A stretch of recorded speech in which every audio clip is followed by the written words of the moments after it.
Hey guys, this is Neonic's 16mm titanium widebody paddle, the Neonic Flare. It is one of the first, if not the first, widebody titanium paddle released. The combination between the trending titanium surface and the widebody shape makes for a really unique and fun paddle that I think a lot of people enjoy, so make sure to stick around, sub if it's helpful, and let's jump into things. Alright, so this is an $150 titanium weave thermoformed paddle with a weight of around 8.2 ounces, a swing weight of 113, a twist weight of 7.1, and a grip length of 5.5 inches. Now feel free to pause for the rest of the specs here, but I want to jump straight into the gameplay with this. So let's talk about how the paddle feels overall. Because of the titanium surface, this paddle right off the bat feels a lot different than your typical Kevlar or carbon fiber paddles. It has a very soft and plush feel to it, similar to a Kevlar paddle, but at the same time it has a lot more spring to it because of the titanium. I don't know if it has quite as much as a carbon fiber paddle, but it's pretty close.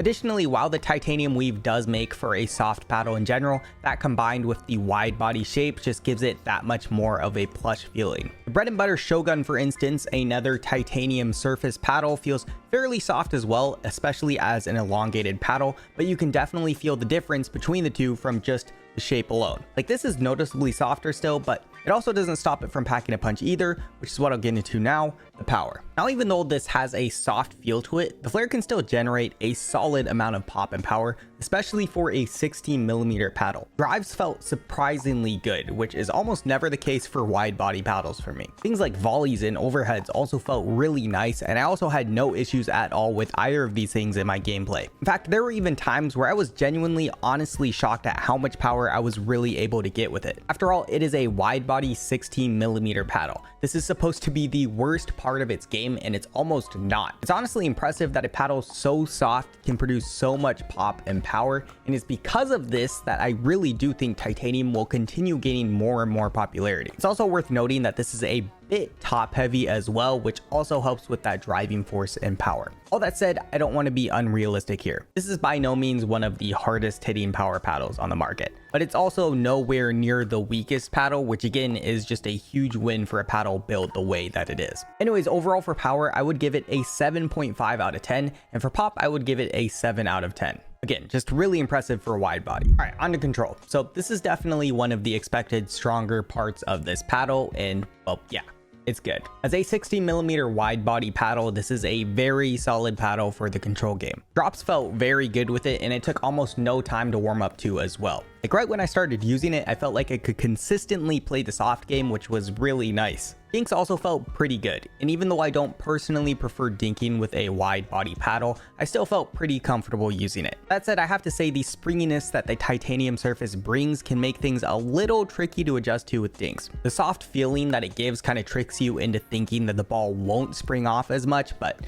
it does, so there's a bit of an adjustment period, but after a few hits, it's actually pretty easy to dial in. Of this paddle is still a very strong selling point, as it really does give you a lot of forgiveness and confidence to play into the soft game more, which I think can actually help with a lot of people's games. But overall, I would give the Flare a solid 7.5 out of 10 for control. All right, on to spin. So honestly, not too much to say here. The spin is good. It's not amazing, but it's good. The truth is that the titanium surface is on the smoother side, so it's hard to make grit and spin a priority when you're focusing on titanium in other areas. That being said, it's definitely not a hindrance either, and you can still generate a fair amount of spin with it. So overall for spin, I would give it a 7 out of 10. All right, so now on to the sweet spot. So the sweet spot on this, as is expected, pretty great. Being a wide body, it has a huge sweet spot. And not only that, but I've also found this paddle in particular to feel even better than most when you actually do make contact with that sweet spot. It just feels so much smoother and plush when you do hit it, which is most of the time because it's so large. That said, like most wide bodies, it also has some drawbacks, which is it's usually a bit less forgiving around the edges and the dead spots,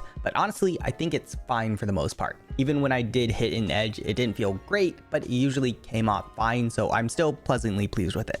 Overall for sweet spot though, I would give it a solid 8 out of 10. All right, let's jump into my final thoughts with this paddle. Overall, I gotta say, I am very pleased with the Neonic Flare. I don't usually prefer wide body paddles, but this paddle did feel great to play with, and it was fun to use. Titanium surfaces in general just offer such a unique angle to the pickleball paddle world, and seeing that combined with a wide body just makes for a fun and interesting and exciting time. Not only that, but its springiness that comes from it also helps cover one of the biggest weaknesses that comes from a wide body 16mm control oriented paddle, the power and pop. Other things I like about this paddle is one, the handle, one because it's long for two-handed backhand players, but also the standard grip and handle feels actually pretty solid in general. I also like the quality of the paddle, like this feels like a really well-built solid paddle, especially for the price. And I also really like the design too. While cosmetics may not be what everyone cares about, it's kind of nice when your paddle doesn't look ugly and has a really nice, clean and smooth look to it. Anyways, who do I think would like this paddle and who do I think this paddle is for? Well, I honestly think anyone could enjoy this just because it does have a really unique feel to it.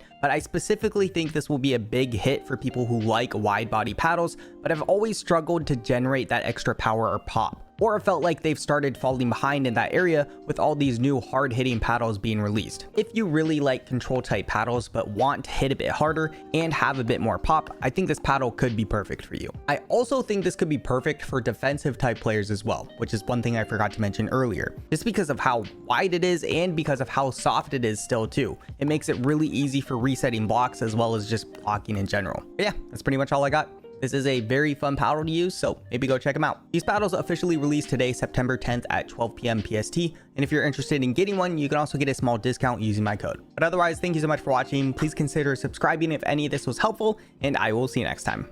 Peace.